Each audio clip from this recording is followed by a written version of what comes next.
Nay? Ay, naku, ang mga anak ko. Paano po, Nay? Tawaan ka na dyan. Tapos na? Oo, patatapos lang namin magdasal. Kamusta ka na? Mabuti. Balita ko masama raw pakiramdam mo. May sinat nga ako pero pininom na ako ng inay ng gamot. Kaya gumaan ang pakiramdam ko. Mabuti naman. Nay, Oh, ano? wala ba tayong mga chichibog dyan? Tonggolize na ako, Nay.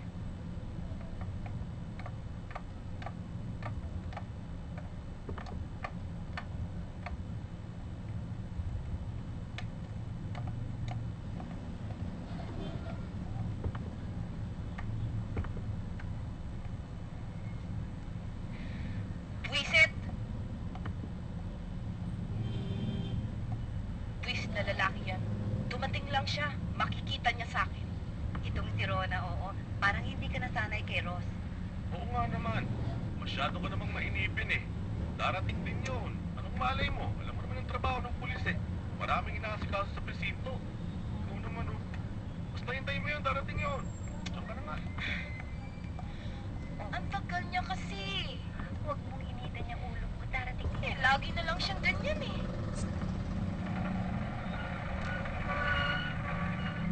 Oh, ayan na. Sana hindi na lang siya dumating eh. Tama na nga yan. Sige na, salpukin mo muna. Sige na.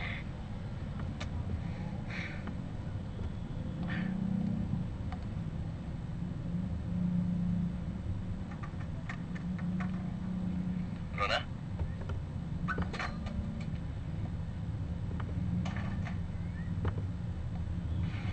Dumating ka pa. Anong oras na? Eh, pasensya ka na. Nag-overheat tong kotse ko eh. Magandang gabi ha. Magandang gabi naman. Ano na nangyari? Ay, nasiraan itong kotse ko eh. Ganun ba? Eh, ang hirap naman kasi sa'yo. Bulok na yung kotse mo. Hindi mo papalitan. Wala na tayong magagawa. Swerte sa akin ito eh. Tayo na. Swerte. Swerte ba yan?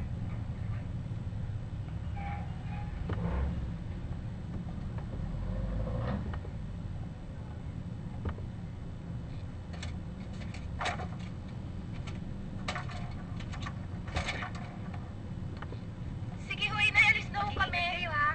Ay, lalakad na ako kami. Oo, iyo. Galit ka ba? Ah, hindi. Sira lang ang pinto. Pasensya ka na ha. Lalakad na ako kami. Sige.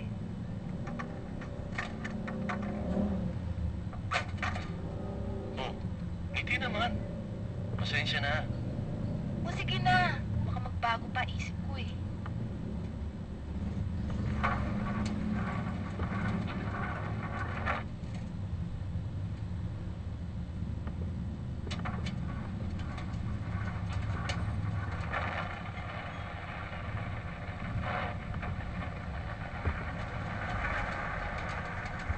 Tom?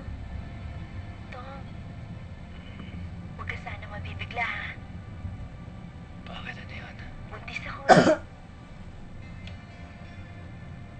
Buntis ka? Oo. Ha? Magtatatlong buwan na. Magtatatlong buwan na? Kaya pala lagi masama ang pakiramdam ko dahil pala doon. Isa, huwag ka masyadong papagod ha. Baka pa paano yung anak natin. Oo. Dali rin. Inay! Uy, ano ba? O nga pala, no? Alam mo, paglaki na anak natin, pag-aaral sa pinakamagna eskwelahan. Kagay siyang pulis na katulad ko, pero yung mabait, ha? Pagkatapos, dadaling siya sa... Ano bang pinagsasasabi mo dyan? Hindi kasi makapaniwalang tatay na ako, eh. Kuya Rose, nakunahan kita.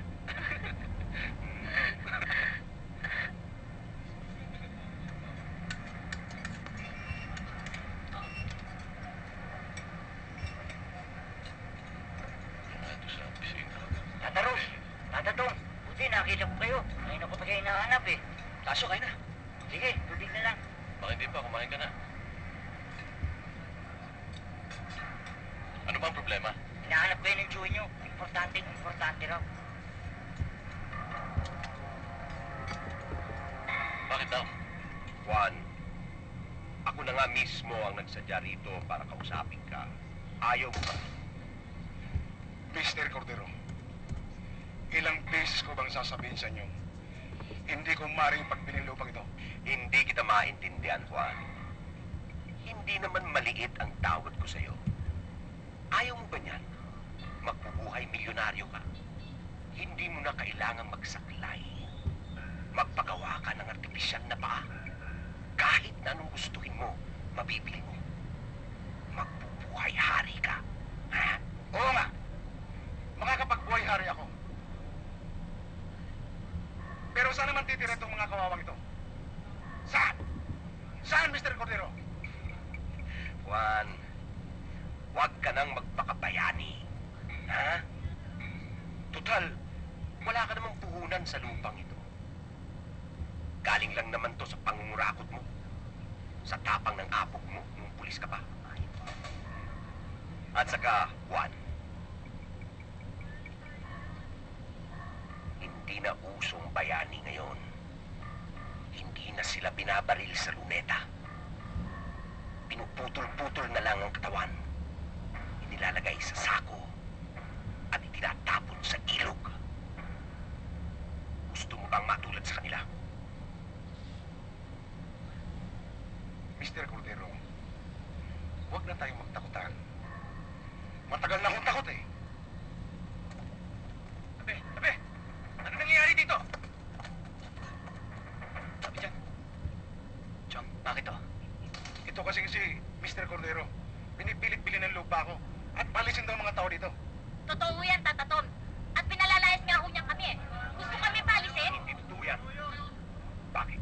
Masama na bang bumili ng lupa ngayon? At saka huwag na muna kayong makialam dito. Wala pa namang reklamo, hindi pa kayo kailangan dito. Meron. Kaya kami narito. Ang mabuti pa, Mr. Cordero, pumunta na lang sa subdivision. Baka sakaling may mabili kayo ron. Mabuti pang umalis na kayo, Mr. Cordero. Baka kung ano lang mangyari sa inyo rito. Huwag niyo akong tatakutin. Hindi niyo pa ako kilala. Baka pagbalik niyo sa presinto, traffic aid na lang kayo. Kapag nangyari ang sinabi mo, sakaling tumang ka sa destino ko, ikaw, pati ang sasakyan mo, i-impound ko.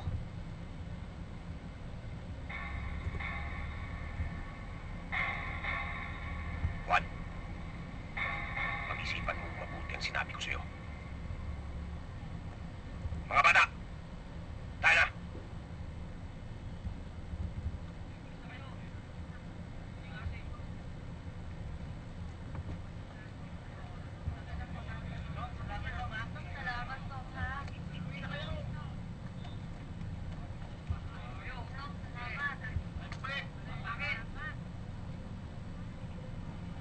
Mabuti pa magsiuwi na kayong lahat.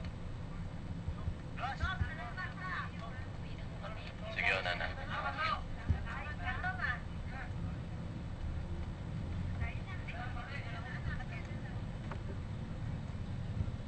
Chong, lagi ba kayong ginugulo ng mga yan? Oo nga eh. Bakit naman kasi hindi nyo pa ibenta tong lupa nyo para tapos na ang gulo? Bros, hindi maaari. Gagamitin lang nila to sa masamang paraan eh. Patatayuan daw nila ng sugalan. At isa pa.